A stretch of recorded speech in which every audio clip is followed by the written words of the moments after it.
It's the one world currency, and you get the chip inside of you. Like Mark of the Beast stuff. And what's going to happen is when they got, so that's headed towards that. Right. So the chip, it's to condition your mind. So it'd be like, oh, we've always been tapping. We've always been using cryptocurrency. We've always been, doing it this way. So when you get the chip, you ain't going to think nothing of it because you won't be like, nah, they've always been doing it similar to this, right? So the chip, when they put it inside of you, is going to be activated as your credit card. So long story short, now you could just, if they put it in your forehead or your wrist, now you could just slide your arm or slide your head, whatever they decide to put it in. And they're going to say, oh, there's all these good things about it. And this is where they manipulate / trick you / deceive you. They're going to say, you know why the chip is good? Because now no one could come up to you and just rob you and take your cash. You know why the chip is good? Because if you get kidnapped, I can find you and locate you with the chip. They're going to tell you all these great things. But here's the part that they don't tell you.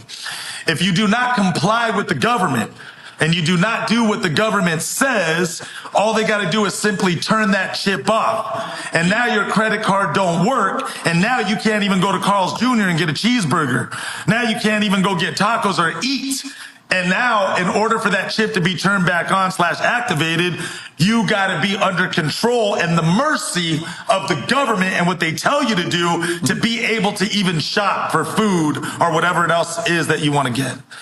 And so all that is leading towards that, man. So I tell people you're soon enough going to be backed up into having to make the decision of accept or don't accept. But when it comes down to it, and people always, and that's how they control you. And people always say, oh, they got you control on your phone. No, they don't. Because I could take this phone, I could throw it in a river, and you no longer got anything on me physically. But once they put that in you physically, now you're under control because that's your credit card, that's your currency, that's your money, that's your whole damn life right there. Right. And again, a lot of this is exposed. You guys can watch the documentary with your own eyes. And to go one step farther, respectfully, it's all in the Bible. Right. It's all in Revelations. It's right there in black print. Right. So all I'm saying is, but if you want to see some current, watch American Faces of Freedom. You'll get a wake-up call right there, and it shows you how and why this is happening, because this is all leading up to the one world government, the one world currency.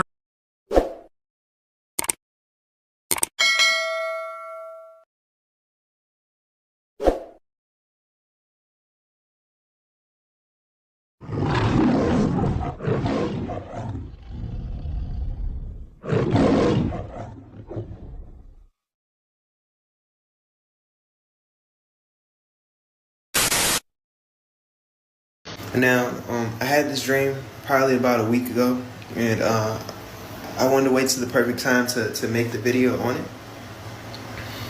So, long story short, I'll get to the dream. What happened in this dream is so crazy, okay? What happened in this dream is, if you've ever seen a zombie movie, so this couldn't be that far in the future, so that far from where we are now. In zombie movies, none comes to mind, but if something comes to mind with where there's quarantine, right? So you might have the zombies, and the zombies are in this area, but the people that don't have the virus are in this area, right? In this dream, the people with the mark of the beast, they could go anywhere in the world, like how we can travel now, how we can have passports now, how we can drive now, all of these things. Basically, they can live freely, so they can travel. If they want to go to New York from California, they can go anywhere, get on planes, trains. They can go to restaurants. They can go to they free, okay? Now, the people who didn't have the mark of the beast were stuck. Okay, I gotta sit down for this. The people who didn't have the mark of the beast were stuck. They were stuck in zones. Buildings, so skyscrapers. You only can stay in this one skyscraper. You only can stay in this one area. It was terrible. So if you didn't have the mark of the beast, you couldn't travel anywhere. You had to stay in this one building for the rest of your time life. There was no food. You were starving to death. There was no way you can plant food or grow your own food. There was none of that. If you tried to leave the zone, you would be shot immediately by terrorists. They had robotic AI terrorists that will recognize you. They will recognize that you don't have the mark and that you're leaving the premises. and you will be shot. There were war in these zones from rebellion, so people who didn't really think it was fair, they were rebelling against the mark. They were getting destroyed. They were getting cut down. It was genocide. Okay, they were killing us, poisoning us inside the building. You only could wear certain clothing. It got so bad that people started to unalive themselves. They started to hurt themselves. I think it was one day, my zone, I was in skyscraper, but it was so many other zones. You could hear it on the TV about how people were actually, being unalive at a mass rate. I seen a guy just jump out the building, face first. We were on like the 40th floor or something like that. We were very high up. Jumped out, no problem. And you could, even inside the zone, it wasn't safe because it was a war going in the zone. So if you travel, you can just get unalive just because you're traveling around the zone that you're stuck in. I tried to escape the zone. This is how I found out it was terrorists. I tried to escape the zone. And when I tried to escape the zone, the terrorists started shooting at me, right?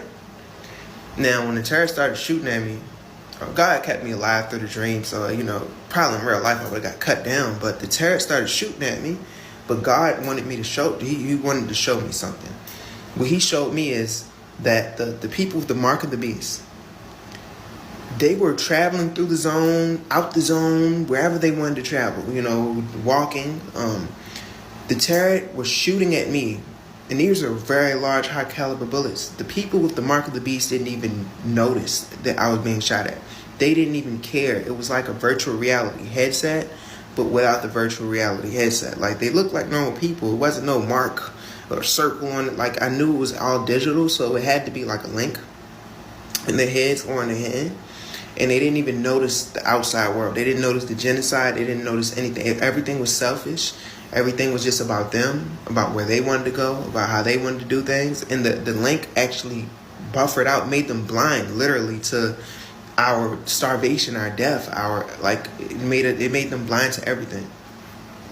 So I ended up having to go back to the zone because I just got shot at. And I'm noticing, I'm like, what is going on?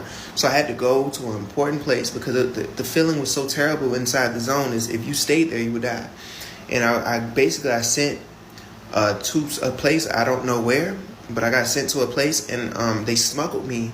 Now, the transportation at this time was very futuristic. I would say it was a train, but it was a very high futuristic type train, air type, electric, floating type train, like a plane and a train put together.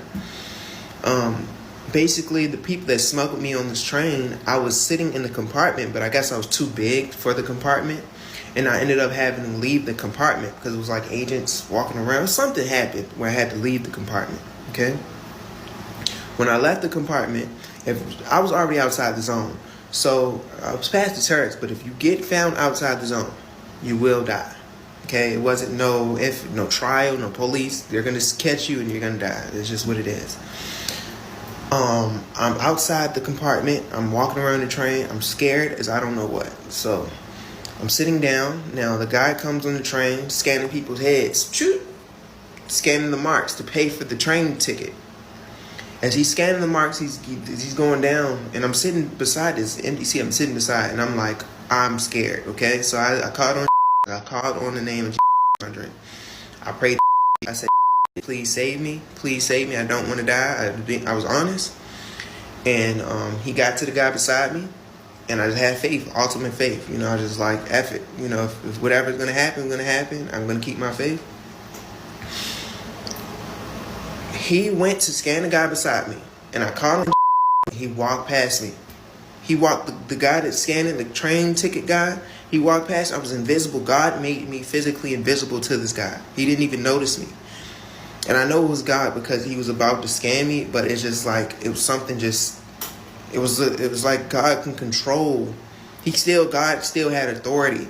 God, I want you guys to remember this video.